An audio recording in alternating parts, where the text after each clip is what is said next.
This episode contains discussion of traumatic experiences, including topics related to sexual assault and physical violence. To all of our listeners, your discretion is advised. Please prioritize your well being and take a break if needed. Thank you.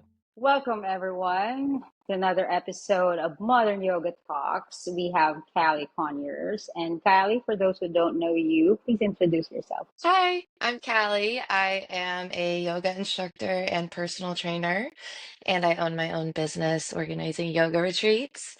So I have my 200-hour and my 300-hour yoga certification. I also have my trauma-informed certification, my personal training license, and I have been a travel agent as my full-time job for the past 6 years. Wow, you're a busy person. Lots of certifications there.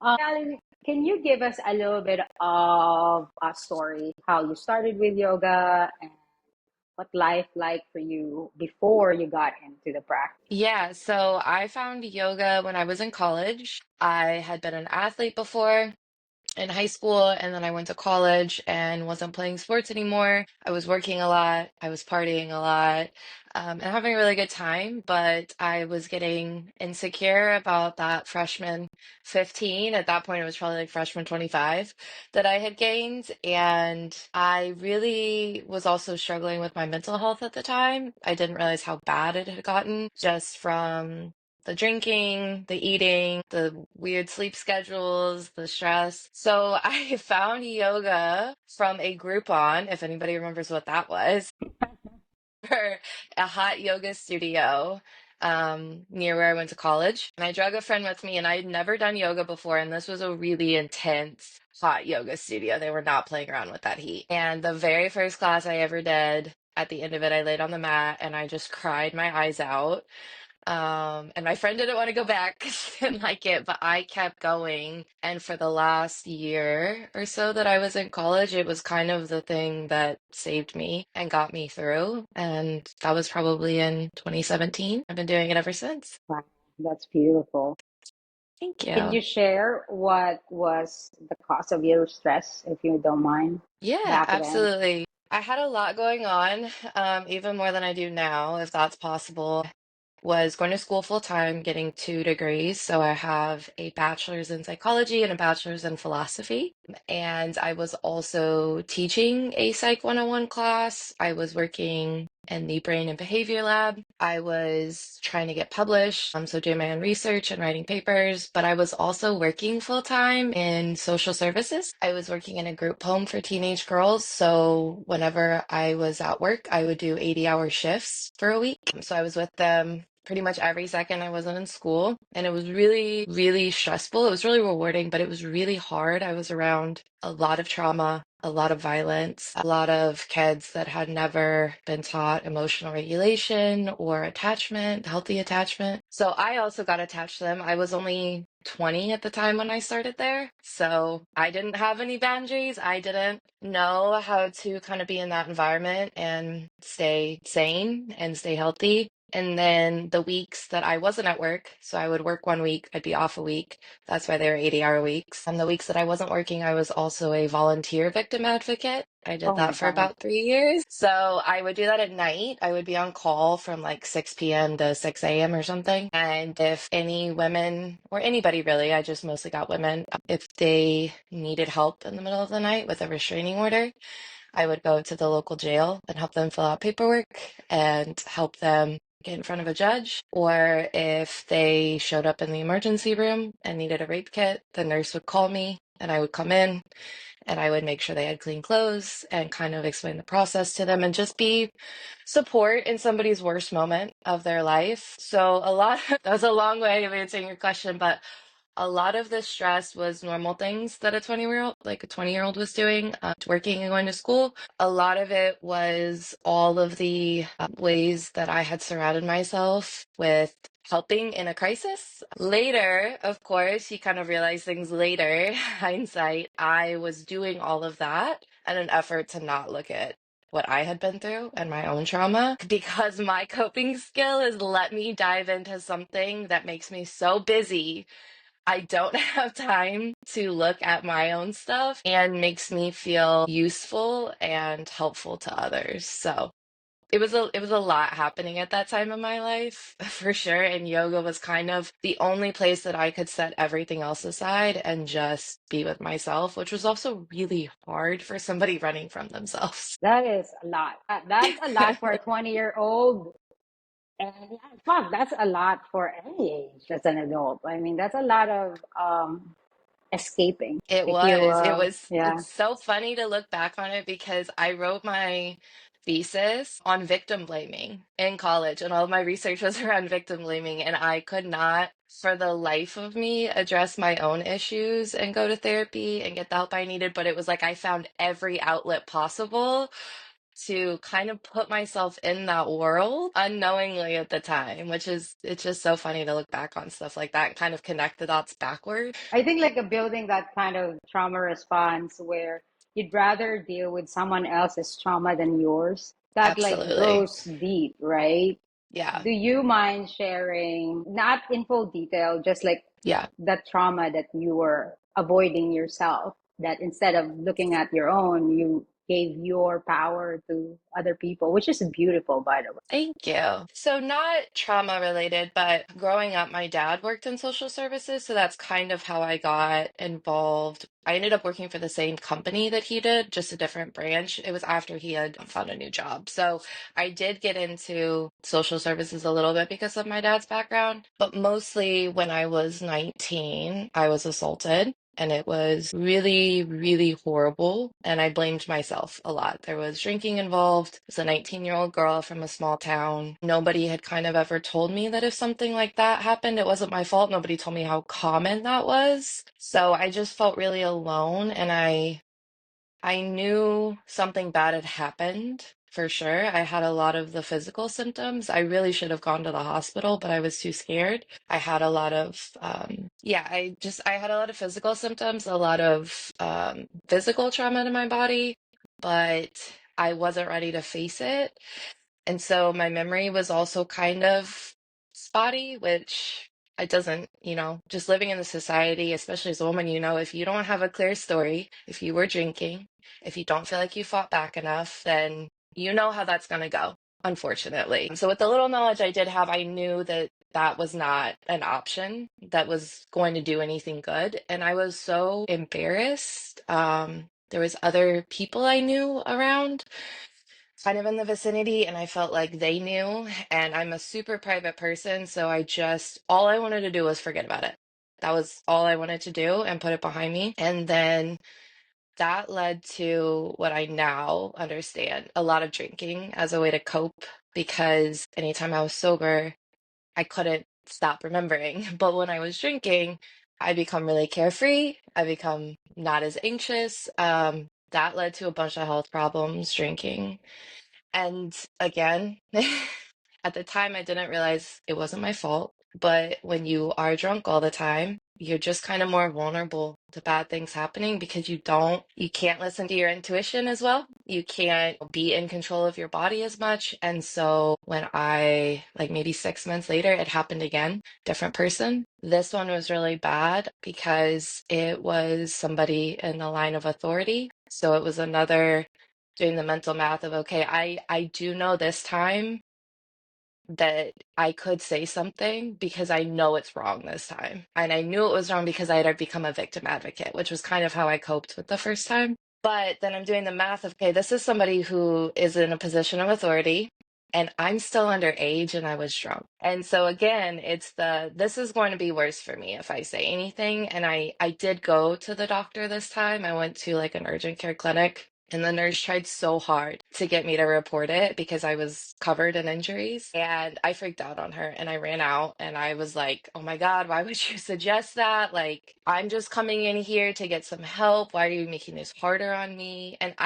looking back, God bless her, wonderful lady, but she also didn't know what happened or, who caused that. And so by that point, I was a mess because one, it's it's hard not to believe it's your fault as a girl. It's hard to believe that you should have known better. You should have done something differently. You shouldn't have drank that much. But by two, I was like, oh, I'm the problem. I'm the common denominator in these scenarios. There's no way it's not my fault at this point. Like maybe I can excuse the first one, but I should have learned like something. I should know better by now.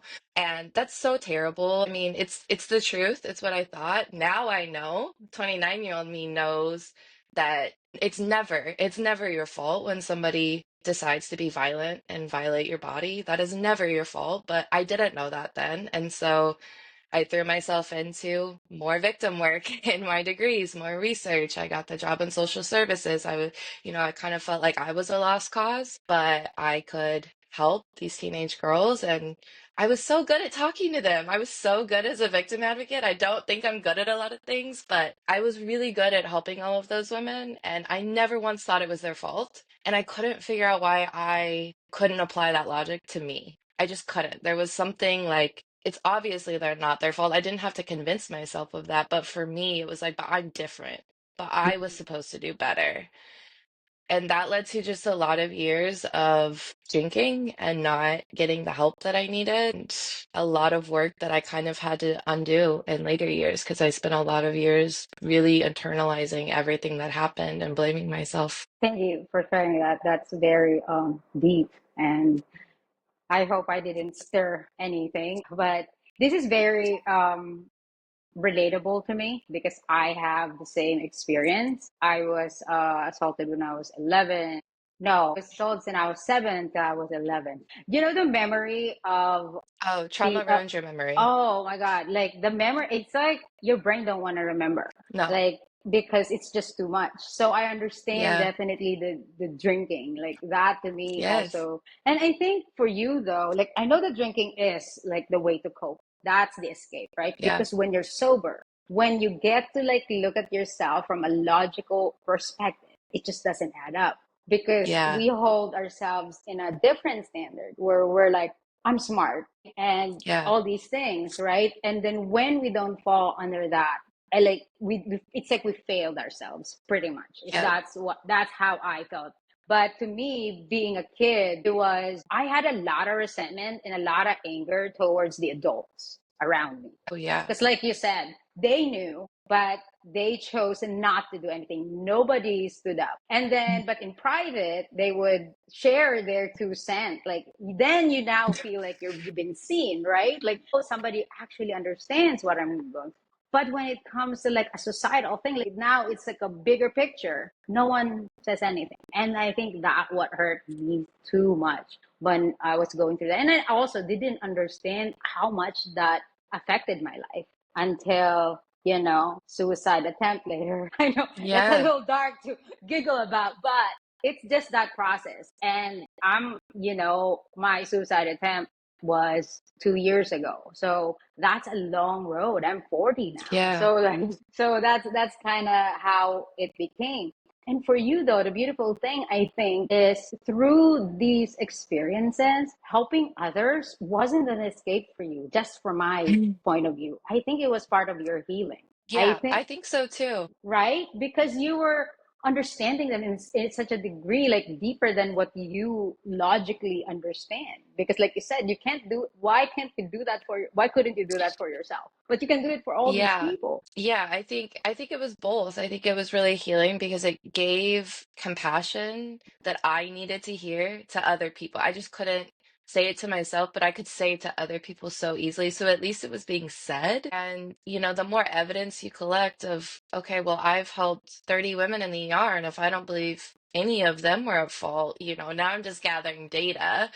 That, okay, now I can kind of entertain the idea that maybe it wasn't my fault, but it still was kind of what you said, like somehow I was supposed to have been smarter than the rest of the population. Somehow I was supposed to have learned these lessons in a different way. And I think that's why it's so important that we talk about this stuff because, yes, it can be really heavy, but if the stats are 1 in 3 women, and that's probably lowballing it, then why do we feel so alone? And why do we get suicidal and feel like, somehow we're the exception and that it doesn't happen to other people? That it's like we logically know it happens a lot. We know that, but somehow it is the most isolating feeling when it happens to you. You think everybody's going to blame you. People are going to poke holes in your story. People are going to tell you that, well, you should have spoken up. You should have Or done why this were you differently. drinking? Why were you always drunk? Yes, exactly. And then once you think that, you keep it to yourself because you've already been violated in one of the worst ways possible. You just can't handle like more blame because you're already blaming yourself. It's like you can't handle the thought that more blame might be thrown at you. So then you swallow it and you don't say anything when actually the only way to heal from it is to let it out and have that be met with compassion. That's the only way to heal. I agree completely. I think to me, like, it's actually, it took me a long time to be able to voice it out, like verbally say it, or like tell the story from a place of this is a story without Yeah. me like falling into pieces. Because it's Oh, just yeah. a hard thing. Because every time, this right now, I'm pretty sure we're both in that place where you're feeling it. Yeah. You're reliving all these emotions going through that. So it's hard. I remember when I took my 300 hour, it was trauma informed. I walked out so many times. Yeah. I just couldn't. And I do not like, I think it was also my way of healing or accepting it as part of my story. It's not that it's my identity, but it's part of my story. And to go into trauma informed, although it's like killing me in the inside because it couldn't handle it Yeah. emotionally. It was just too much to handle. That's why all the Yes. drinking, all the escape that I could have possibly done, really, it was terrible time. And yes, and what you're doing, what you have done, I know it's not a good thing because it was at your expense, right? Because now you're the one, you were taking so much out of yourself to give to other people, but the amount of inspiration and support you have given all those Mhm. years to all these women and children, I mean, that is just wonderful. It's like creating something beautiful from something ugly. You know what I mean? Thank It's like you. creating an art and it's life, and that's a beautiful thing. I want to ask you about your relationship with your body after that. If it's not too painful, you can always tell Yeah. me to Jules, shut up. I don't want to talk about it. Okay. If you could give us a little bit of insight of your experience with your body after these two experiences. I hope you're enjoying this episode. And as we all know, yoga is more than just poses, right? It is truly about connection. And if you're a yoga teacher struggling to keep students engaged and build a loyal community, I've got something for you. You can grab my free guide, 3 pro tips to pack your classes and learn how to create a welcoming space, guide flows with confidence, and leave a lasting impact that keeps students coming back. You can get it now at 3stepyoga.julesadulo.com and start teaching with more connection and ease. Now back to the episode. Yeah, I didn't have one after this because I was completely disconnected. When those things happened the first time, my only memories around it are as if I'm looking down on it. Because it was so physically violent that I just separated, and I didn't know what that was at the time. I was only 19, so that's the only way I remember it is like kind of seeing it happen to me. I know what happened now. The memories have kind of come back through therapy and some healing, but when you dissociate, you're literally splitting your mind and your body. Your mind is going somewhere else because your body is going through something so terrible. It's the same thing that happens with soldiers and war. You just have a split. You have to disconnect to survive. And it's so funny at the time, like the first time my therapist told me that's what would happen, I had this reaction like, so I'm just so weak that I had to check out. And that isn't that so crazy that we jump to those conclusions? It was like, oh, so I can't handle anything. And that's why my memory around it is so spotty. Like if I was stronger, I would have been able to stay in that and fight and yell. And it's just that's no, it was a mercy that my brain was like, let's go somewhere else right now until this is over. It was literally surviving, which was my only job. But I saw that as a weakness at the time. But after that, nobody tells you how to repair that connection with your body because it is broken. And so when I walked into that yoga class and I cried, it was actually after a happy baby, which, if you don't know, you put your legs in the air and your legs are spread apart. And that I learned later in trauma informed yoga, that can be really intense for somebody that has been sexually assaulted. But in having to breathe through that class, it was the first time I had to pay attention to what was happening in my body, what was happening with my oxygen. I didn't know, but and I still do this. Whenever I get stressed, I hold my breath ever since that happened. And I never noticed that until I had to go to a yoga class and I had to focus on my inhales and exhales. So it's something so small like that that I just stopped having any body awareness whatsoever. I also felt like my body was broken, so didn't take care of it. I ate whatever I wanted. I drank however I wanted. I stopped working out. I stopped doing anything that would have served me because it just felt like, what's the point? You know, like this thing failed me. It didn't fight off the person, it didn't protect me. Why would I take care of it? Like, it just, your self worth plummets. So yoga was kind of the only thing that ever brought me back into my body, but that is so scary for somebody who's left it. That's where all the bad stuff happens is your body. And so something in me just kept coming back. Like I went for a workout, but I stayed for how I felt after, which was the most connected, the most grounded, the most at peace. And it wouldn't last long because I didn't know what was happening and I didn't know how to apply it to the rest of my life. But I knew I would leave every yoga class feeling better than when I went in. And it wasn't until my 200 hour or until I got into therapy, even that I understood what had happened to my mind body connection and why yoga was slowly repairing that, if that makes sense. Completely. Like you're holding your breath. That everything you said is Yeah. just so relatable to me. Like just that just like I couldn't express it any better. Like yeah, holding the breath, and for me, like I clench my jaw. Like Oh, sometimes I get yes. tired because like I'm like, come on, just let it go. Yes.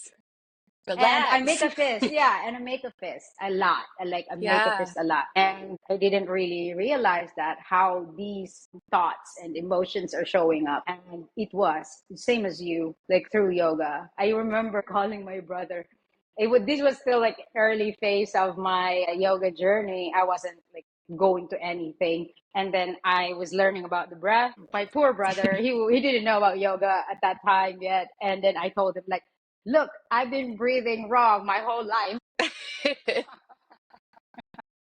So that's all my thing. But yes, absolutely. And now that you mentioned yoga, you said going to a class made you feel better. I think that connection, I always like we're both yoga teachers. So it doesn't matter what the reason of a practitioner coming in, Hmm. right? Like whatever gets you there. If you're coming in just for a workout, then just have that and see how you feel Yeah. afterwards. If it goes beyond that, right? I think that's like something that people that are hesitating about going to yoga because we're just a bunch of frou people.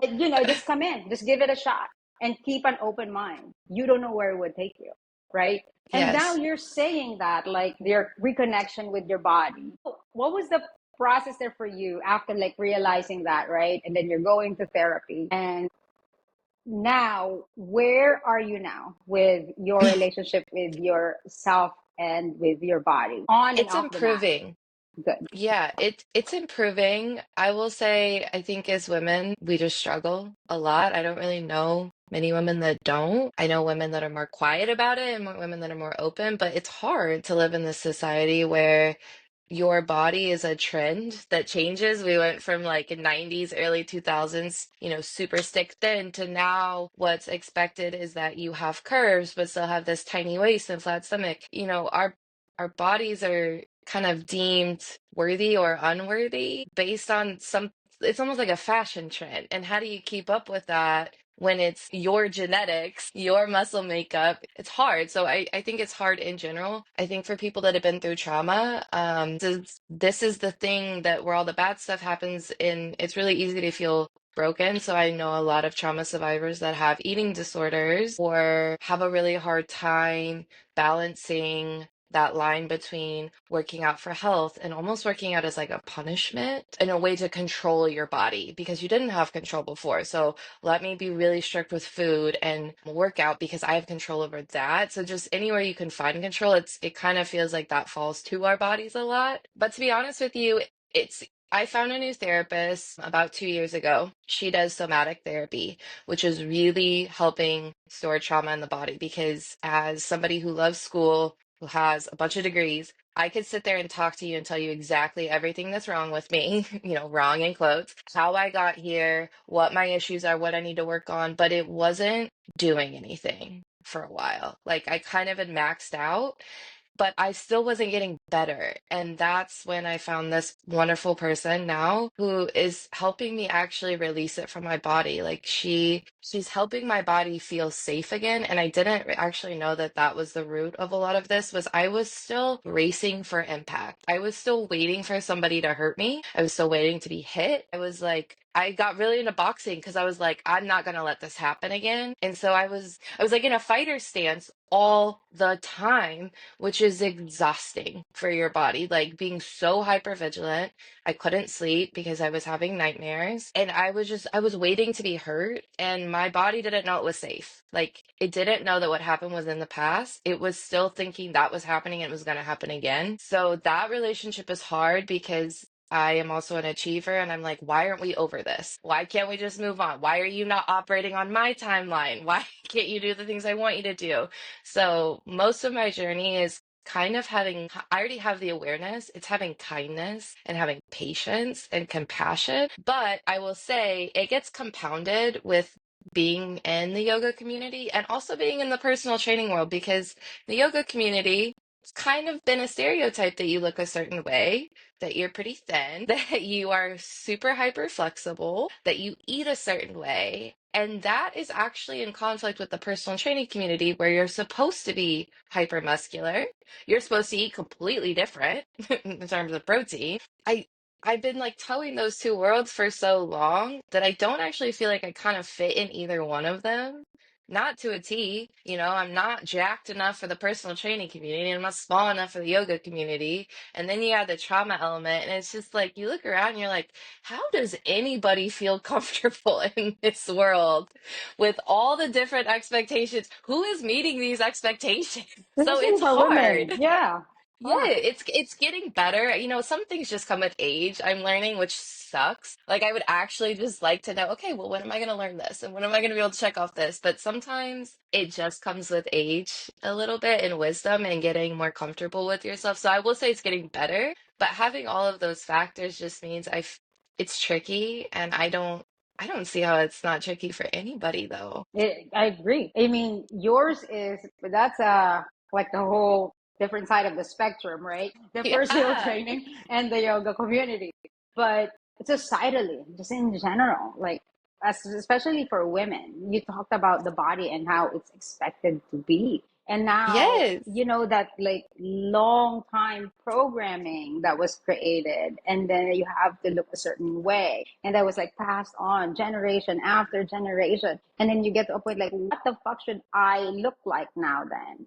Like, especially Yes. right now with the trend going, like one moment is this, the next moment is that. Oh, Like, I where do you fit know. in? You just And now you got stand the still. Ozempic thing and Kim Kardashian. And it's just like, can we just stop talking about women's bodies for 5 seconds? It's already hard enough to exist. Can we just take a breather from talking about what we're supposed to look like? And I love the yoga community. Yoga has literally saved my life. It is a harsh community for body standards. And it's like everything else. It pretends it's not. But it's baked in there pretty deep, just like everything else. Absolutely, I agree with that because, like, for me, my experience, because I wasn't a studio person when I started. I'm self-taught, and the first yoga studio I've gone to was like, it's not a Bikram, but it was like a hot class, Yeah. and it was like a week before my teacher training. So I was like, I just to see, but I survived in this place. So, anyways, Yeah. so for me, especially social media and how everyone, especially back then, this is like what, 15 years ago. So like everyone's skinny, Yes. everyone's Caucasian, and Yes. everyone's like skinny, tall, Caucasian. So I'm like, okay, it's either that or you're fully Indian. I don't really like have any Yes. of those. So for me, it was hard because I'm short, and also like I was especially back then very muscular. So like I didn't fit Yeah. in. So and then like you said, I want to do like like more like a workout thing, but I also didn't fit in because I still like a little bit of chubby on the side. So like you don't know where to go. And then there's also that you mentioned about the community, the yoga community, and also this for some reason in on the west it became like vegetarianism is like I exclusive to know. yoga. Like, okay, when did this happen? I know. It's so odd how we like group things together and we say, okay, if you're gonna be good at this thing, you have to do all of these behaviors and you have to look this way. And then when you look at that, you're like, that doesn't even make sense. And that would be the most boring community ever if everybody was the same. But there's no way that all of us can do the exact same things every day and eat the exact same way, and we would even look the same. That's not Exactly. possible. And even just with the food, like vegetarianism, I acknowledge the benefits of it, but it doesn't work for Yeah. everyone. And if No. you create an exclusivity of vegetarianism and yoga, then you're telling me that in some part of the world where vegetation is just goddamn hard, there Yeah. can't be yoga people, they can't practice Yeah. yoga. Like now, where is the inclusivity of the world? Where is the thing that we preach now then? Right? It's so Yeah. clicky. It it is. It is. And I think most spaces are doing a better job of making the effort to be inclusive, but it runs deep when it's in Oh I mean, yoga was only for men historically. So when it gets when it's baked into the roots, it does take a while to kind of untangle what is the true nature of this practice and what's all the like bullshit that we added and to exclude other people or to make it almost like this elite community that's, I mean, just even the idea of reaching enlightenment, like somehow that got there's a made so that superiority there. Yeah. yes, that like only the best of the best do that. And if you still drink alcohol on the weekends, or if you still eat meat, or if you're still going to concerts or listening to this type of like somehow you're not as enlightened than the I people that are agree. sitting in solitary for 5 hours. Yeah, that to me, and it's such a bullshit thinking too. Because if you think about it, the evolution of yoga, like I would think the Indian culture for this because every time there was like a new philosophical belief that came out, they didn't just discard the others and be like, all right, now Yeah, I am the it now, you guys are outdated. Nobody said that. Everyone was like, okay, this is new. Now let's yeah, discuss. I like yes, that part, right? But now yeah, it's more like I'm the thing, you're not the thing. And even I as you know. said, the enlightenment, like, you're vibrating low. Like, I'm not hanging out with someone with low vibration. Like, okay, I'm just gonna give you a face now. So, I know, and it's, these people that, claim to be so enlightened and haven't studied yoga so much. It's like, but have you actually studied it? Because nowhere in the eight limbs of yoga does it say that you get to judge other people or tell them how to live. It tells you how to live so that you are an example and a light to others. But nowhere does it say you have the authority to look at other people and point out what they should be doing better. That's why I love the philosophy around yoga so much. And I think that's where religion gets a little sticky, is that it's only you focusing on you. Because how arrogant is it to think you would know something better about somebody else's life than they do? Everybody's on their own journey. And so when people aren't practicing that, when they're being critical of others, it's kind of like, did you actually study what what the yoga texts are around? Because it doesn't say that that's okay. and yeah, I agree with you. I mean, a lot of people confuse spirituality to religion, right? And Yeah. thank you, Christianity. You fucked that up. Oh my gosh, that'd be a whole other podcast. All right. Anyways, like, yeah, that very, very strict and rigid approach. And we can find balance, right? It's not either like you go specifically traditional or like go insane about whatever is going on right now. But it's more like there's always a third option. We can create a section where you're keeping the integrity, you're holding that close to you, but you are connecting that to what modern reality we have now. And I think that's where people tend to like get so rigid, right? Like, Yeah. oh, I don't want that because that's not yoga, or I don't want yours because it's too boring. Yeah. I think humans secretly love a set of rules because it We do. means that they have something to guide them and to follow, and that they don't have to examine a lot. I don't think people are consciously thinking that. I think it's a little No, more unconscious, but we love to be able to turn off our brain because life is so chaotic and be like, okay, as long as I follow these rules, this is going to get me the end goal that I want. And the purpose of the yogic journey being solely you focus on you is that it has to be individualized. It can't be the same for everybody because we all come from different backgrounds, different trauma histories, different lineages, different DNA.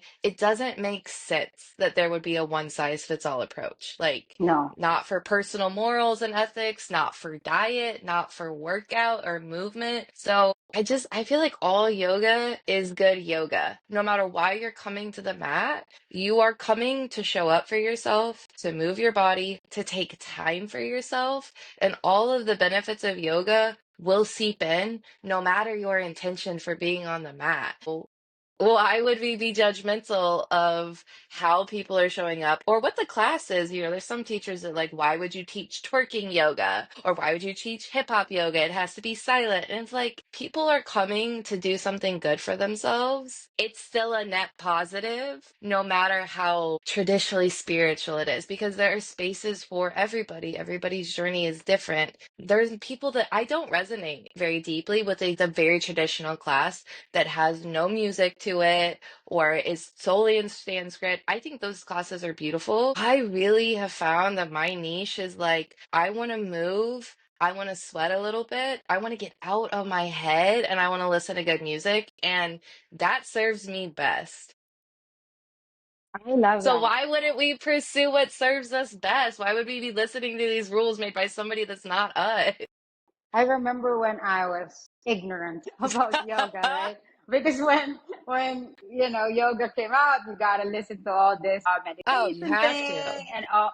So I got like a CD. It's meditation, and then I was practicing handstand. My brother, if you don't know, if I haven't told everybody about this, but my brother is my anchor to sanity. Like I would probably not be alive if it wasn't for that man. But like, so I got this music, right? So I'm listening to it. I'm doing my handstand. That shit just annoyed the fuck out of me. And then I stopped everything. And then I called my brother. I was like, I'm listening to this yoga thing, but I cannot get I can get it. And it's like, all right, how about listen to the music that you like and then do it?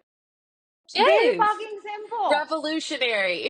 And then when he said that, fucking break that CD in half, I'm like, all right, let's do this my way now.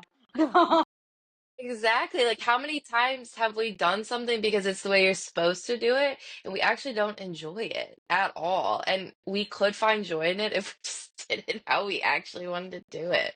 And you said it perfectly because the ultimate goal is self liberation. If the Yeah. old ways or whatever was supposed to isn't working for you, you have to create something that works for you. And one thing Yeah. that I realized, because I'm old now, is that I am not Stop. special. I'm not special. So if I'm feeling this way, there's got to be somebody out there, even just one Yeah, person that feels the same way. And I know that in my absolutely. heart. There's always someone out there. So now that we're talking about the traditional and how we are now in the modern world, and as yoga teachers, we have to meet people where they're at. You got to serve the community that you Absolutely. have, and whatever Yeah.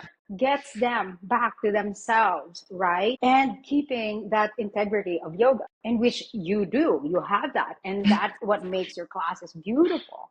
And let's talk about Thank you. like the how to stop, you know, taking yoga so goddamn seriously that it's like like drilling a hole in your head at some point, right? And how is going beyond the poses? Because people like when you start naming classes like twerk yoga or hip hop yoga or any kind of whatever it is, but it's still yoga. The name does not Yeah. change the depth of the class that you're giving. You're right. And I think Yeah. that's where I hold teachers accountable, is that it's up to you how you're going to deliver that. The name is just the name that gets people in. Yeah. But how do you integrate the philosophical aspect of yoga in your class that isn't too serious? So how Yeah. do you approach that as a teacher? I think the hardest lesson I've had to learn is that you're not going to be for everybody. And that is not just okay. That's beautiful because the people that resonate with you will find so much healing in your class.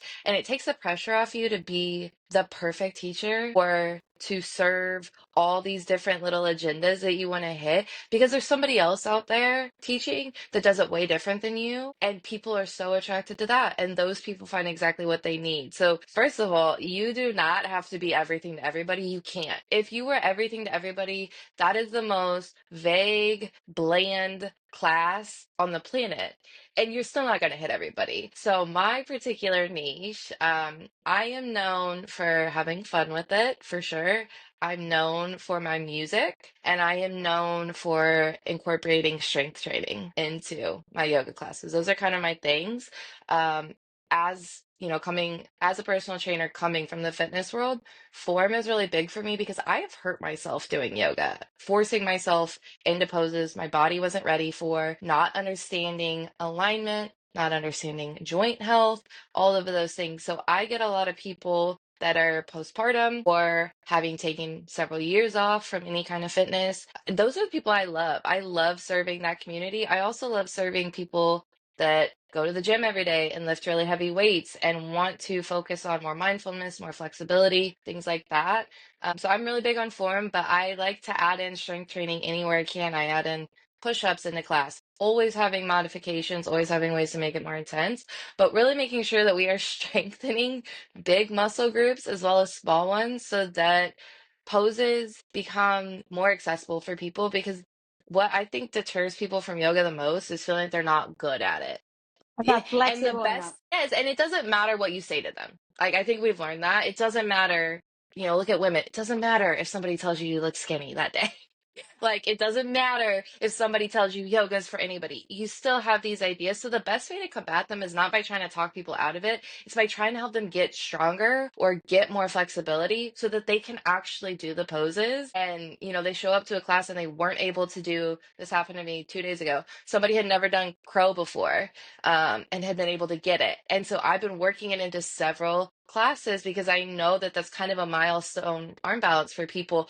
But what did we do? We worked on a lot of push-ups. We worked on chaturanga form. We worked on lifting hips up in the air and engaging core. And then when you hit those things, the poses kind of fall into place. And you'll find one day like, oh my God, that was the first time I got it for 2 seconds, but I got it. So that's kind of what I'm known for. Music. I play good music. It is all over the place. It is like throwback 2000s, then we're at Disney, then we're at divorced dad rock, then we're at country, then we're at Taylor Swift. It's all over the place. It makes sense when you hear it. You wouldn't think that makes sense. Like I do, I'm really intentional about playlist building and coming back down. But I tried so hard for so many years to like play music I thought people wanted to hear, and it was weird and it was awkward because I didn't resonate with it. And when I have fun with it and I'm singing and dancing through classes, that's what people love. They love my silliness. They love the permission to, like, if a song comes on that you resonate,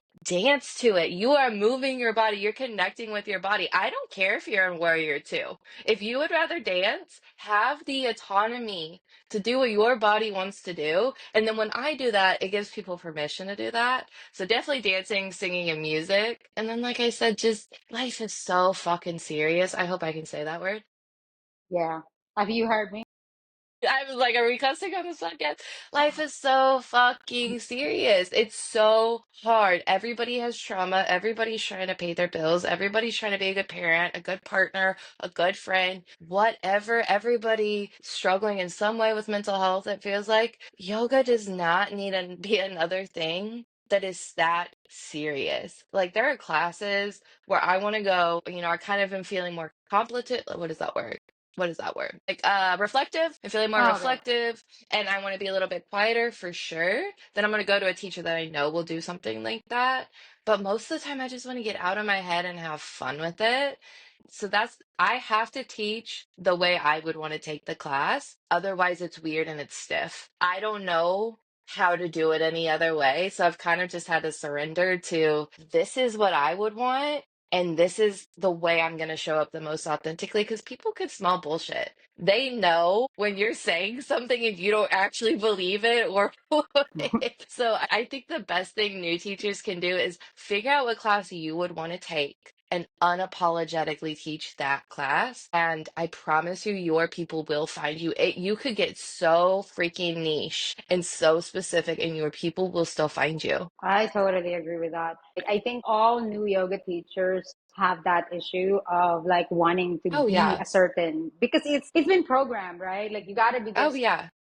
I think one of the things that when people would do the yoga voice, it's almost like a fucking bedroom voice. Yeah, I don't do Yeah, that shit. you I get like never did. super like low and Yeah. whispery. Yeah. So like to me, I've never and people would comment to other teachers saying like, "Oh, I really like his voice. He has this like yoga voice." So like I think for a while I would tell that to people in my class in the beginning and be like, if you're looking for yoga voice, this is the only voice you're gonna get. It has different level. I'd be like loud when we're Yeah, moving, but I can go a little bit softer at the end. But this shit is not going to end. If you're expecting this to sound like a bedroom voice, it's not gonna happen. So we're just gonna have to deal with this shit. I love that.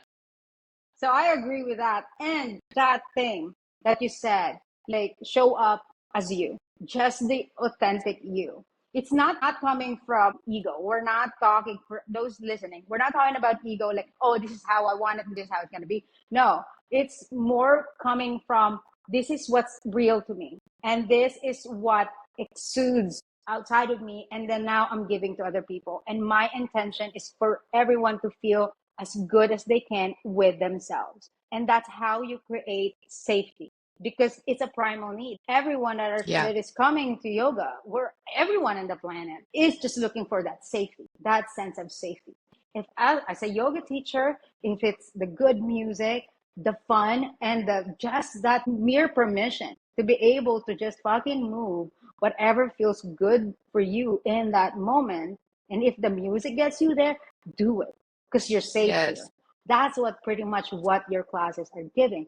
And that is such a beautiful thing. And being a personal trainer and you incorporating that to your yoga teaching, I am big on that. Like because I if people come to yoga coming into it and as a workout, only just that, it really is yeah, going to hurt you because the movements are repetitive. But if you're not yeah, building strength around these joints, you're not taking care of all parts, the breath, everything, the alignment, all these things. We're not yeah, talking about alignment just because we like to look smart or yeah. we know alignment. We fuck it up ourselves too. But Oh, we all the understand time. we understand the mechanics enough that we can guide and we are invested our time and energy and money to be able to guide safely, right? And include other. I think that's the evolution from like a teacher's perspective. Like with you, you have that beautiful personal training that in the beginning you didn't fucking know where to belong. And then all of a Yeah, sudden you're like, oh, now I'm meeting this. Now my question to yeah. you is how do you include mindfulness in the personal training part? How is that playing a role? That's hard. I feel like as much as I love the gym community, I found so many people that I love there, and I've found so much healing in myself. Building strength physically, also mentally builds strength. Every time you do something that you thought you couldn't do, every time you add more weight than you did previously, something up here actually gets stronger too. So I think both are needed for sure. I think when you do yoga and you lift some weights, you are just set. Like it's not going to fix everything, but that is a wonderful foundation, not even physically, but also mentally. But it is hard because, especially as somebody that found the gym while they were trying to lose weight, and that's all they cared about was how they looked, and was solely worried about appearance, mindfulness never really comes into play because you're trying to reach an end goal. And now I know there is no end goal. Bodies evolve throughout your entire life. You can keep the same routine and they would still change as you get older, as you go through different phases. So that is a challenge for sure. But I do try to, one, work in mobility work. I teach group fitness right now, so that is hard. It'd be easier one on one. But I do try to build in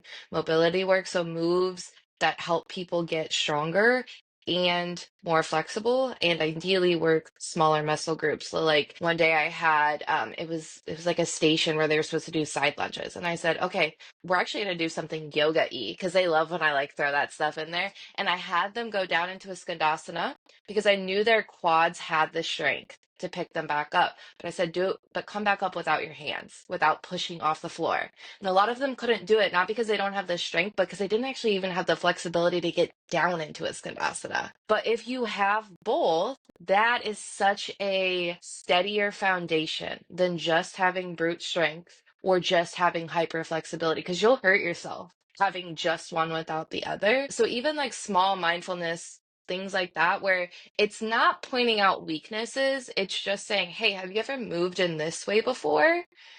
And it's usually activating a muscle or a feeling in their body that they haven't had yet. Because if you're going to the gym and you're doing squats and you're doing deadlifts and you're doing pistol squats, you know exactly how that feels. If you're doing it for a long period of time, you know exactly what you're working, you know exactly where your limits are, you know exactly what you can lift. But if you even just switch up the routine on them and add something that looks like it should be easy, but is so challenging, that kind of shifts mindfulness a little bit into like, okay, what else am I missing that would actually make this practice more holistic? Because if you have the flexibility in your hips to do like a malasana squat, you're actually going to squat with weight better because you can get down into it a little bit more. So it's little things like that. I would say it's easier one on one, but just, that being said, there's ways to work it into whatever population you have. I coach 18-year-olds to I have like one guy that I think is in his 80s. And it's all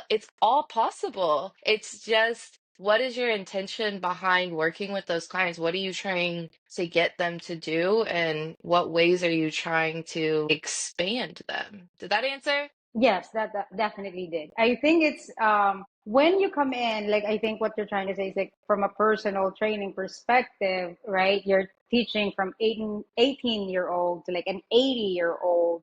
But if you look at them and what they need and understanding how you can effectively communicate and transform what they're looking for, then you're set.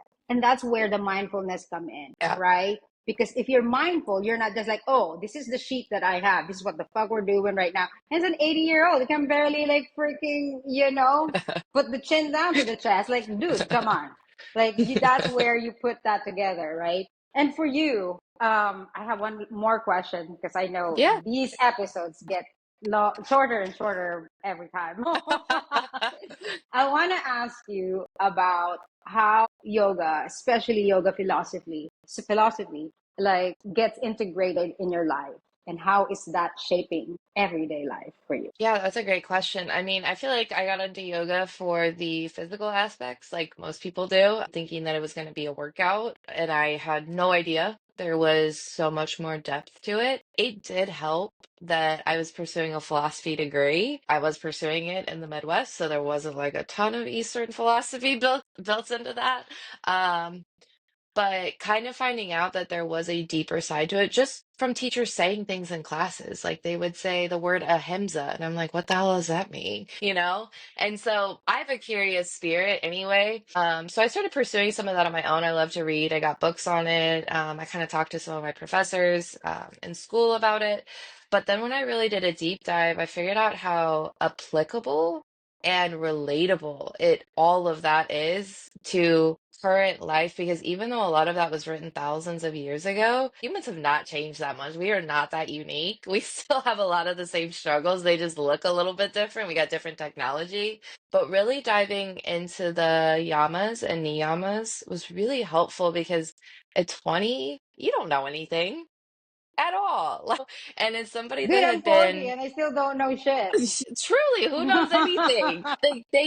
It's kind of like when you are in the ocean and you're looking for a life raft, it does give you a blueprint of like, okay, here's some things to focus on. So let's focus on discipline. And what does that look like without it becoming punishment? Let's focus on nonviolence toward ourselves. And it's like, well, fuck, I guess I'll save that one for later. That's going to be an uphill battle. What does it look like to practice non-attachment? And it gives you a starting point when I feel like most people find yoga when they are so lost and so beaten down. That seems to be where most people wander into a yoga class. And it is kind of a guidebook. You have to do some self-reflection or it doesn't work. You have to figure out how it applies to you, not how it applies to people around you and try to fix the people around you. You do have to get really honest with yourself about what your strengths are, what your weaknesses are, what needs work, why you are the way you are, how you interact in your relationships, all of that. So it gives you kind of a base to start that stuff. And then what you resonate with. So all of it gets taught in a 200-hour, 300-hour yoga training. But I think the most important part is find what interests you because you don't have to overwhelm yourself by studying every text and learning about every single limb and like find what resonates with you and pursue that because if you enjoy it, that's how it's going to be the most helpful. If you're trying to study some shit in Sanskrit and you're like, I don't really like this, but I'm supposed to read this because this is what you're supposed to do if you're a serious yogi, let's not turn something that you loved into another chore. Let's find the joy again, joy. I feel like that's what life is truly supposed to be about. Let's find where you resonate, where you like it felt like something spoke to your soul and then pursue that. So, like for me, I've even thought about getting the word like ahimsa on my wrist because I feel like my battle in this lifetime is to be nice to myself, to have patience with myself, to care for myself. That's one of the things that my therapist and I are working on is turns out I'm terrible at even receiving care without thinking there's an ulterior motive. That's how braced for betrayal I am. That will be my uphill battle in this lifetime is just being nice to myself, being less critical, giving my body what it needs without worrying that I'm going to gain a bunch of weight or that I won't be worthy anymore if I look a certain way. And that's the thing that I latched onto. So there's some parts of yogic philosophy I don't resonate a whole lot with. Meditation is still really hard for me because I don't like sitting with myself and it gets better the more therapy that I do, that gets easier. But if something doesn't interest you right now, just set it aside because chances are one, you'll need it later. It'll come up later. And then you can pursue it when you actually need it and it's applicable. But two, like, don't turn the thing you love into another, this is how it's supposed to look. That is Does that answer beautiful. your question? Yes, I couldn't say it any better because I remember, especially meditation. A lot of people, I think, another reason why people don't want to do yoga is because they feel like they are supposed to be good at meditation. And I remember I was just sharing this in class last week, and I was telling them like, dude, it was my 200 hour. I would literally wake myself up. Like, you are not going to fall into this thing. Yeah. You're going to be in control. We're not going to let anyone tell you where to go. That's, I think, is having able to experience that assault. Your default is to be in control because you Oh, for experience sure. what it felt like not to have that, right? So Yeah. that is like, to me, just like you, I'm still in that, you take it one day at a time, one moment at a time. Yeah. And caring for myself is also a thing, like not to be too judgy. I feel like I'm more judgy with myself than other people. Yeah. I And think then we you look all at are. yourself, you're like, dude, what's wrong with you? Don't do that. Love yourself. Be Yes. your own fucking soft ass pillow, right? Be Damn it. comfortable. Okay, before we completely end, I want to be able to talk about the retreats and Yeah. how you find that transformational, not just for the people you serve in these retreats, but for you in your healing, in your life, and in your journey. Can you give us everything that you can think of? Oh goodness, how much longer do we got? Yeah, so my yoga retreats are really bringing together everything that I love. My experience as a travel agent, I love traveling myself. I travel as much as I possibly can, and I love helping people see the world. And I love doing yoga. So this was really just a passion of mine that I kind of brought to fruition. And the theme of all of my retreats is connection. That is the thing I think we need more of, and the world will never get better until we realize how much we need each other, how much we need connection with nature. So I've kind of designed them in a way that the purpose of them is connection with nature, number one. So we are hiking, we're surfing, we are doing yoga on the beach or in a garden, we are going on boat rides, things like that that remind you how beautiful this planet is and how much healing there is just in like getting outside and feeling the sun on your face. It's like amazing that how much we forget that even like a day spent inside, you start to get like cabin fever a little bit for a lot of us. So, and a lot of people don't take time to do that because their lives are busy. It's hard. So I put a really big emphasis on nature. I put a really big emphasis on connection to yourself. And that is yoga is one way to do that. I want to be really clear, like yoga is not the only thing that helped me. It just really got me in the door. And it is a steady force in my life that I know exactly what it will do for me every time. But I was not going to heal with just yoga. Like personally, I know people do, and I think that's beautiful. People find healing just by going to the gym, and that's it. And that's beautiful too. For me, I really needed some more self-reflection. I needed to get out of my home base. There's something, people talk about escapism being a bad thing. Sometimes you just need to leave for a minute and reset. It's just what it is. I don't think it's escaping if you're aware that that's what you're doing. So, if nothing else, it's a week where you didn't have to plan anything. You get to show up and you get to be out of the environment that stresses you out. Sometimes that's all people need, actually, and they are good and they are set for a while. And then I really wanted it to be connection with other people because I have been on yoga retreats that are so beautiful.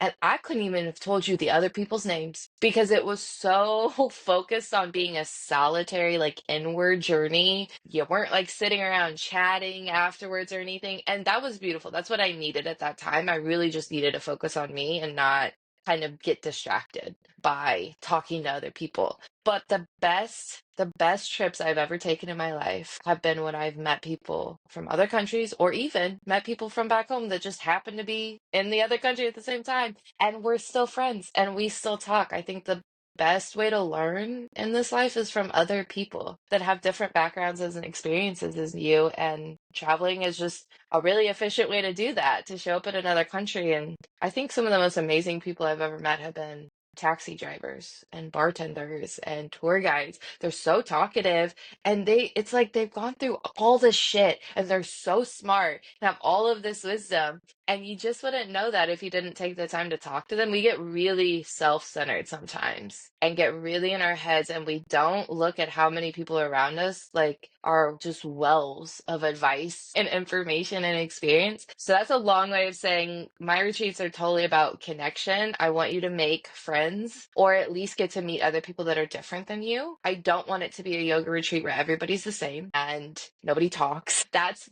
beautiful for some people. That's not what I'm trying to do. I want you to connect with nature and the local culture and the local food and the surroundings. And I want you to come home to yourself. I want there to be some yoga so that you can start building back that mind body connection that I think a lot of us have broken. And you can do it in a really slow stakes way. We're going to do it on the beach and it's going to be fun and we're going to be silly about it. And you may never see these people ever again. So the stakes are low, but it is an entry point into what could be a really beautiful lifelong practice. The last retreat I did, only two people had ever done yoga before. So I want to make it as accessible to anybody and everybody as possible. More than that, I just want it to be fun. Life is supposed to be fun, and we kind of take the fun out of it by taking ourselves too seriously about worrying. It's not that there aren't valid worries, it's just that's all we focus on sometimes. And so this is a week where you didn't have to do anything other than show up. It's a full itinerary. We are doing all the things, and you just have to get to have fun. That's what I'm trying to do. And you mentioned something about escapism. I don't think it's an escapism if you're using retreat as a tool to Yeah. reconnect with yourself. Because I think it's important to choose the retreats that you're signing up for. It has to Oh, yeah. resonate with you.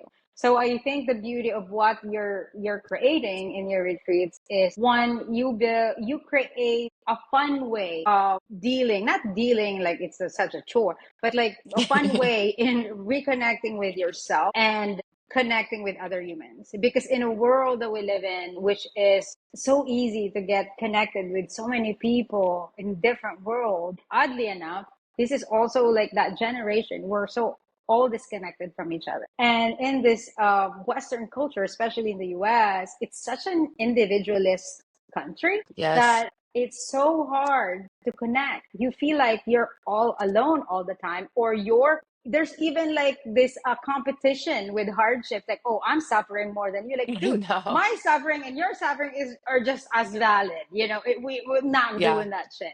And then finding that, going to your retreat and finding just at least one person that resonate with your journey.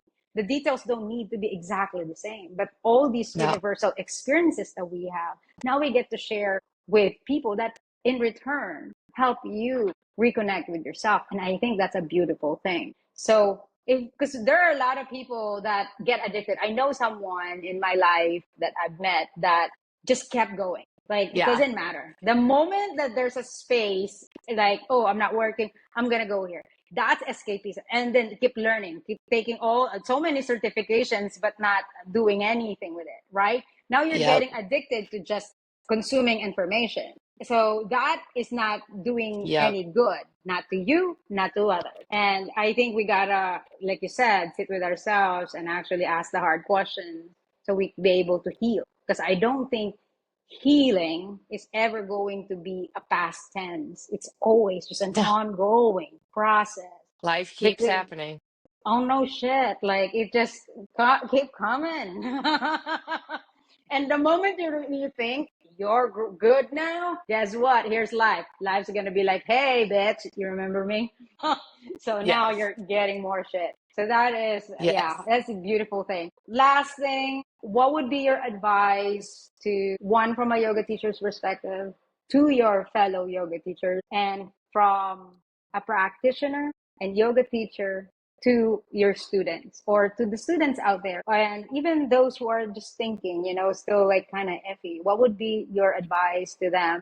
I know there's so many. And then just go with whatever flows in your head. Yeah, I think to other teachers, I would just say again, be yourself. I know that's so cliche and kind of generic, but I I have tried to be a certain type of yoga teacher many times. I've tried to be very serious, very traditional, only use Sanskrit words, only play acoustic music, and it just feels so awkward. Maybe other people can pull that off a little bit better, but it's just not authentic to me, and it's really vulnerable to put yourself out there and be like, this is what I'm into, this is the music I like, this is how I want to practice yoga, and then to feel like people don't resonate with that, or they don't come back to your class, or they have feedback that isn't great. It's almost like you feel like they're attacking you and your personality and your interests. So I get that it's so vulnerable. Sometimes just to get our foot in the door, you have to teach something that's a little bit more generic before you add your spice to it. But every single time I have been authentic in a class that I have like, been like, fuck, that was harder than I thought it was going to be when I wrote it. Sorry about that, guys. Or like, I have to stop and take breaks, or I stop to sing and dance. It's just like the energy just swells in the room, you know? And when you're not being authentic, or you're trying to like match what people think you should be, the energy gets lower and people get quieter and more reserved. Every time I have shown up and been me and been silly with it and not taking myself too seriously, but still respectful of the class and the students, that has definitely had the best feedback. And you can also just feel it. You can feel people have fun. You can feel the energy build. So start small if that's scary. If it's scary to play music that you like, or if it's scary to build in poses that you find fun, but you're not sure other people will like, then just start small and then watch that feedback come in, and just kind of be open to what people like. But know that if you pour your heart and soul into a class, and other people don't love it, it is not a reflection of you. And there are people out there that will love it. So that would be my advice to other yoga teachers. And then to practitioners, oh my goodness, I would just say, unfortunately, yoga classes are a lot like dating or finding a therapist. Um, there's just going to be studios and teachers that you don't resonate with, that you are just like, I don't like this vibe, they're not my personality, and that is so fine because we don't click with everybody in real life.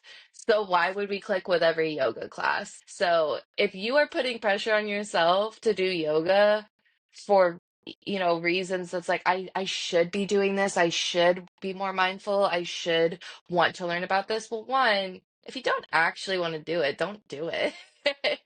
There's no shoulds in this life. It's just what you're interested in. And maybe explore why you feel like you should be doing yoga. And if it's something that even interests you, and if it's not, go take a dance class, go box, go find something else that actually sounds exciting to you.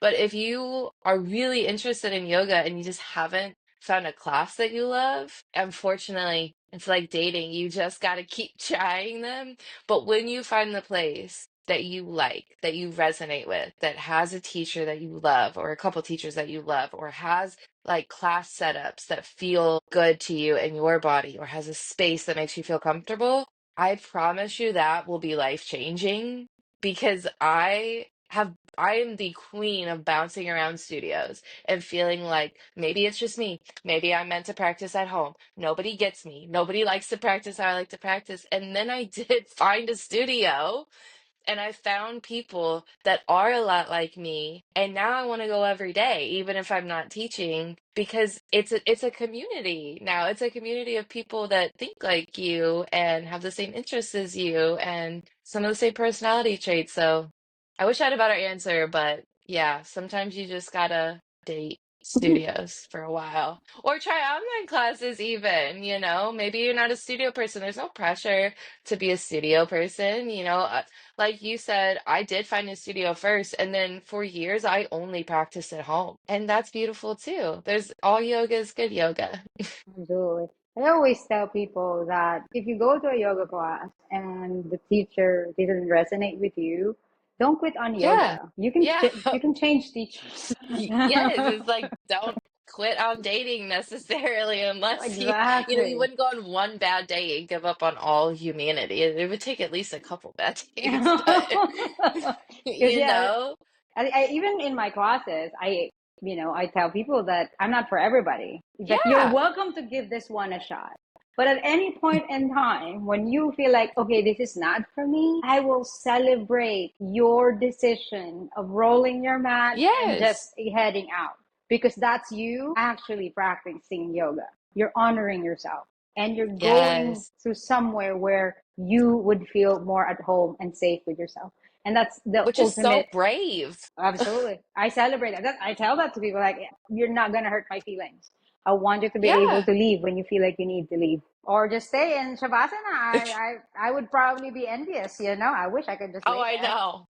I love when people advocate for themselves because it's actually easier to just go along with what other people are doing or what the teacher's saying. It is so much harder to be like, nah, I'm going to take a child's pose right now because it's been a long week. That is so brave. And I love when people do that. I don't take offense to that. I'm like, that's so admirable that they are advocating for themselves and doing what they need instead of following my directions like I'm some sort of military officer.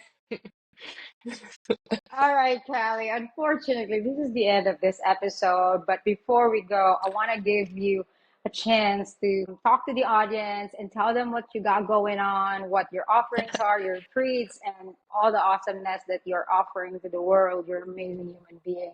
So go ahead, Callie.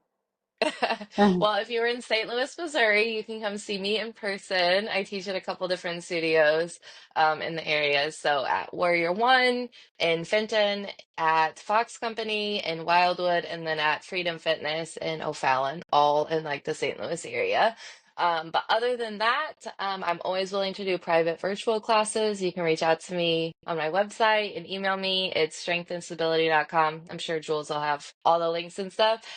Or you can travel with me in person, no matter where you are based. My next retreat is in Scotland, which is Oh, I've been to Europe like 9 times. Scotland is my favorite country in all of Europe. And so we will be in an old historic, like Victorian manor on the water. And we're going to do so many fun things like a boat ride around some islands and a cocktail making class or mocktails. I always provide both with a Scottish bartender and some hiking and a castle, of course, because it wouldn't be Scotland without it. So if you want to do that, that will be June 23rd through the 29th. I try to make sure almost everything for that retreat is included so that you can kind of just relax when you get there. And then my next retreat will be February of 2026. And I have not announced the location yet, but that will be coming in a few weeks. And I usually have more going on. My website or signing up for the newsletter is kind of the best way because anytime something fun pops up, I usually add it. Got a lot Well, going on at one time. everyone, I'm going to include Callie's links, how you can get a hold of her, her social media, and her website and her retreats. I wish I could go. She and I had this conversation, but I'll be somewhere You are else. so busy too, though. But if anyone, find a retreat, a program that works for you. And Callie, I can vouch for her. She's a beautiful human being. And if you want to go to Scotland, this is the best person that would lead that trip for you. I promise you will come home and a little bit better human to yourself. All right. So, everyone, thank you again for joining us in this episode. And Callie, thank you for being here and for doing this with me and sharing your story. It's just a beautiful Oh, story. I love you and thank you for being here. thank you, Jules. Love you. Mwah. Bye bye. That's a wrap for this episode. And thanks again for tuning in. And if you enjoy the conversation, make sure you show your appreciation. Follow us, rate us, leave a review. It really helps the show grow. And if you want to keep the conversation going, you can connect with Modern Yoga Talks on Instagram. And again, big thanks to our wonderful guests for being on the show. Check the description for offerings and ways to connect with our beautiful guests. Thanks again.